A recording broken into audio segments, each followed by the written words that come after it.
اعوذ باللہ من الشیطان الرجیم بسم اللہ الرحمن الرحیم یا ایہا الذین آمنوا اتقوا اللہ وکونوا مع الصادقین۔ آج ہم ایک نئے موضوع کی طرف جا رہے ہیں، اور وہ موضوع یہ ہے کہ ائمہ نے یعنی امام حسین علیہ السلام کے علاوہ دوسرے ائمہ نے کربلا کے لیے کیا کام کیا ہے۔ تو ایک دفعہ امام رضا علیہ السلام سے پوچھا گیا کہ کیا کربلا دوبارہ برپا نہیں ہو سکتی؟ تو امام نے جواب دیا، وہی ایک کربلا ہم سب کے لیے کافی ہے، کیونکہ وہی ایک کربلا لوگوں کو زندہ بیدار کرنے کے لیے، زندہ کرنے کے لیے وہی ایک کربلا کافی ہے۔ تو سب سے پہلے ہم رسول خدا صلی اللہ علیہ وآلہ وسلم سے شروع کرتے ہیں۔ جب امام حسین علیہ السلام دنیا میں آئے، ان کی ولادت ہوئی، تو اسی وقت رسول خدا بہت روئے، ان کو جب گود میں اٹھایا بہت روئے، اور کربلا کی طرف اشارہ کیا اور کربلا کے واقعات بتائے۔ اور ایک جگہ پر بی بی ام سلمہ کی جو رسول خدا کی ہمسر تھیں، ان کو بھی رسول خدا نے امام حسین علیہ السلام کے بارے میں بتایا، کربلا کے بارے میں بتایا۔ حتیٰ روایات میں ملتا ہے کہ کربلا کی خاک بھی رسول خدا نے بی بی ام سلمہ کو دی، کہا کہ جب روز عاشوراء امام حسین علیہ السلام کو قتل کر دیا جائے گا، شہید کر دیا جائے گا، یہ خاک خون میں تبدیل ہو جائے گی۔ تو بی بی ام سلمہ نے وہ خاک سنبھال کر رکھی، جب روز عاشوراء کا دن آیا تو کیا دیکھتے ہیں وہ خاک خون میں بدل گئی ہے۔ تو اور بھی بہت ساری جگہوں پر رسول خدا نے کربلا کی طرف اشارہ کیا۔ حضرت جبرائیل جو عظیم فرشتے ہیں، انہوں نے بھی بارہا رسول خدا کو کربلا کے بارے میں اشارے کیے۔ اس کے بعد مولا امیر کائنات، انہوں نے بھی کربلا کے بارے میں بہت سارے ان سے روایات ملتی ہیں۔ آہستہ آہستہ انبیاء کرام نے، انبیاء اور ائمہ نے کربلا کی طرف اشارے کیے ہیں، ایک نہضت کو آمادہ کرنا چاہتے تھے۔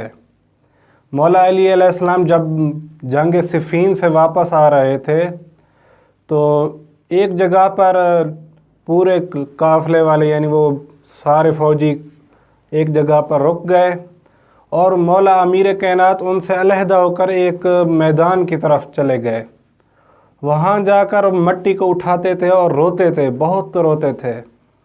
تو ان کا ایک صحابی تھا، ان کے پاس آیا اور کہا، مولا میں دیکھ رہا ہوں آپ ہر جگہ سے مٹی کو اٹھاتے ہیں اور روتے ہیں آپ، اس کی کیا وجہ ہے؟ اس مٹی میں آخر کیا کوئی خاص بات ہے؟ تو اس وقت مولا امیر کائنات نے بتایا کہ یہ وہ جگہ ہے کہ جہاں پاکیزہ ترین آدمیوں کو قتل کیا جائے گا، اور یہ وہ آدمی ہوں گے کہ جن پر اولین و آخرین گریا کریں گے۔ تو وہاں پر بھی مولا امیر کائنات نے اشارے کیے۔ پھر ان کے بعد ہم امام حسن علیہ السلام کی زندگی میں آتے ہیں۔ مولا امام حسن علیہ السلام کو جب زہر ملی تو وہ بستر شہادت پر تھے، تو مولا امام حسین علیہ السلام ان کو دیکھ کر رو رہے تھے کہ کتنے آپ تنہا رہ گئے ہیں، کتنے غریب ہیں آپ، کہ آپ کو کوئی بھی آپ کا قریبی ترین ساتھی نہیں رہا، آپ کو حتیٰ گھر والی نے آپ کو شہادت تک پہنچا دیا، کتنے آپ اکیلے رہ گئے ہیں۔ تو اس وقت ایک عظیم جملہ مولا امام حسن علیہ السلام نے فرمایا، لا یوم کا یوم یا ابا عبداللہ، کوئی دن آپ کے دن جیسا نہیں ہوگا۔ مولا امام حسن علیہ السلام یہ فرما رہے ہیں کہ کوئی بھی دن روز عاشوراء کے برابر مصیبت ناک نہیں ہوگا۔ یہاں پر پھر خود امام حسین علیہ السلام کو ہم دیکھتے ہیں، تو مولا امام حسین علیہ السلام جب سے امیر شام دنیا سے چلا گیا اور یزید ملعون حکومت پر آیا، تو اس نے سب سے پہلے بیٹھتے ہی مولا کے گردن کاٹنے کا حکم دے دیا کہ اگر بیعت کریں تو ٹھیک، ورنہ گردن کاٹ دیں۔ تو اسی ٹائم سے ہی جب مدینہ کے گورنر نے مولا کو بلایا، تو مولا نے اس وقت ہی کہہ دیا کہ اب ہمارا سفر شروع ہو گیا ہے، مدینہ سے مکہ، مکہ سے پھر کربلا تک، ان سارے راستے میں مولا یہ بتاتے آئے کہ اب ہمارا جو ہے نا ٹھکانہ وہ کربلا ہے، ہم نے کربلا کی طرف جانا ہے، یہ ہمارا سفر شہادت ہے۔ یعنی جو بھی ان کے ساتھ آتا تھا مولا اس کو بتاتے تھے کہ یہ ہم جا رہے ہیں سفر میں اور ہمارا انجام یہ ہے۔ یعنی سب کو آہستہ آہستہ آمادہ کرتے رہے مولا امام حسین علیہ السلام۔ حتیٰ مولا علی اکبر نے پوچھا تو امام نے یعنی یہی کربلا کے انجام کے بارے میں بتایا۔ جب حتیٰ عاشورہ سے ایک رات پہلے مولا قاسم علیہ السلام نے جب امام سے پوچھا کہ کیا میں بھی کل شہدائے کربلا میں شمار ہوں گا یا نہیں، تو مولا امام حسین علیہ السلام نے ایک جملہ فرمایا، مولا نے کہا حتیٰ علی اصغر بھی شہید ہوگا۔ تو جناب قاسم بہت ہی حیران ہو گئے کہ اتنا یعنی دشمن ہمارے خیموں کے اندر تک آ جائیں گے کہ مولا علی اصغر کو بھی شہید کر دیں گے۔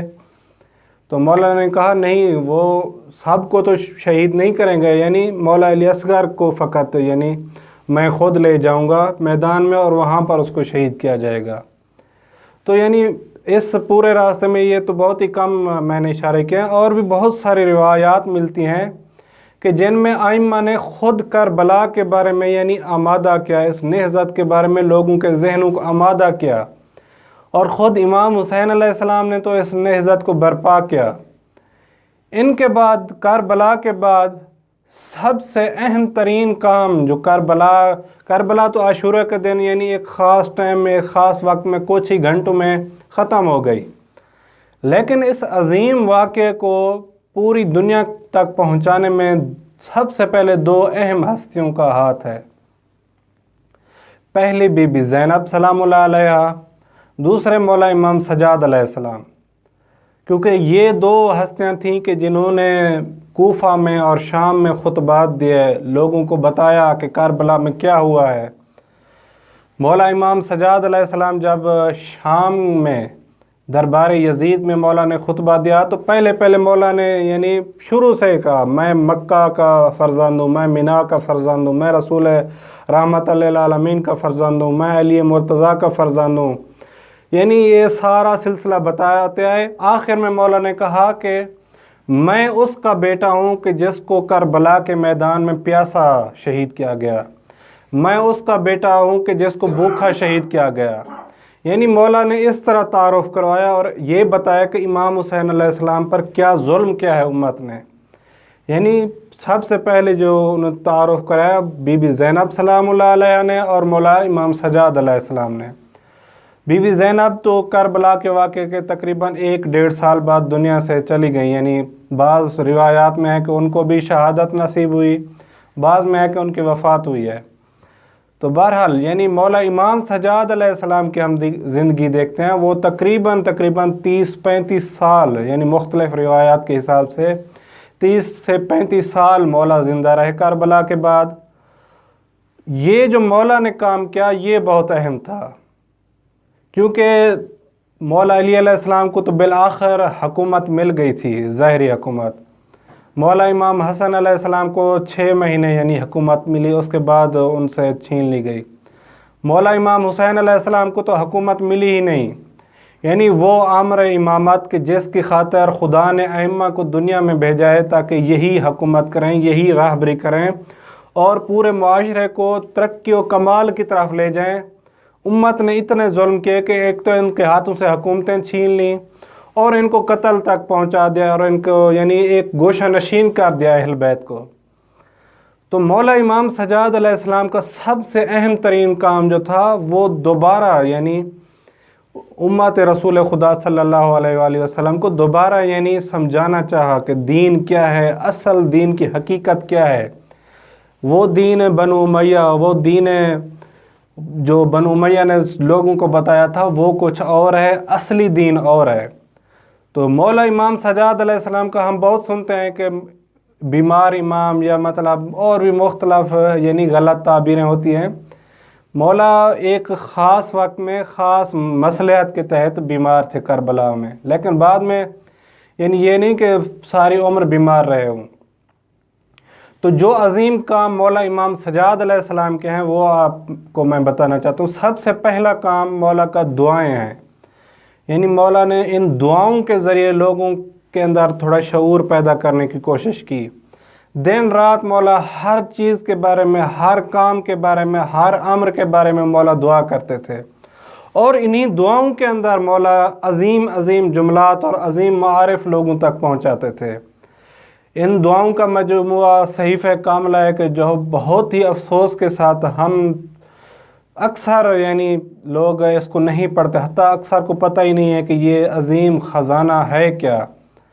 بہت بڑے بڑے علماء اہل سنت جب اس کو دیکھتے ہیں اور ان دعاؤں میں غور کرتے ہیں، تدبر کرتے ہیں، فکر کرتے ہیں تو حیران رہ جاتے ہیں۔ کلام امام الکلام اس کو کہا جاتا ہے کہ امام کا کلام سب کلاموں کا امام ہوتا ہے، اتنا عظیم یہ کلام ہے۔ اس کے علاوہ دوسرا جو مولا کا ایک عظیم کام تھا، مولا نے غلام خریدے، مولا غلام خریدتے تھے، ان کو تربیت دیتے تھے، پھر یعنی ان کو آزاد کر دیتے تھے۔ یہ ایک یعنی جو اتنا ایک اہم یہ امر ہے کہ جو مولا کی تربیت میں آئے گا وہ آپ سوچیں کتنا ایک عظیم شخصیت میں تبدیل ہو کر پھر جب معاشرے میں جائے گا۔ یعنی مولا غلام، یہ سلسلہ مولا پتہ نہیں کتنے سو کتنے ہزار تک بھی روایات ملتے ہیں کہ مولا نے غلام خریدے، ان کو کچھ مدت اپنے پاس رکھتے تھے، پھر آزاد کر دیتے تھے، تاکہ یہی جو مولا کی تربیت میں رہیں گے یہی آگے جا کر پھر اصلی دین کو پہنچائیں گے۔ یہ ایک دوسرا کام۔ پھر ایک اور کام جو مولا کا ہے وہ مولا نے یہ کیا کہ کربلا کو زندہ رکھا۔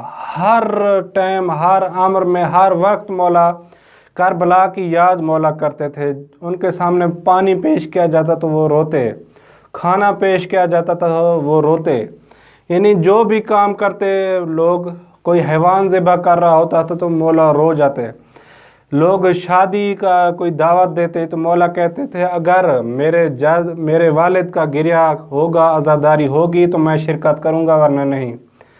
یعنی مولا کا یہ کوشش تھی مولا کی کہ کسی نہ کسی طریقے کربلا کو زندہ کیا جائے۔ انشاءاللہ ہم آگے آنے والے دروس میں بھی مولا کے کام بتائیں گے کہ مولا نے کس طرح کربلا کو زندہ رکھا۔ والسلام علیکم ورحمۃ اللہ وبرکاتہ۔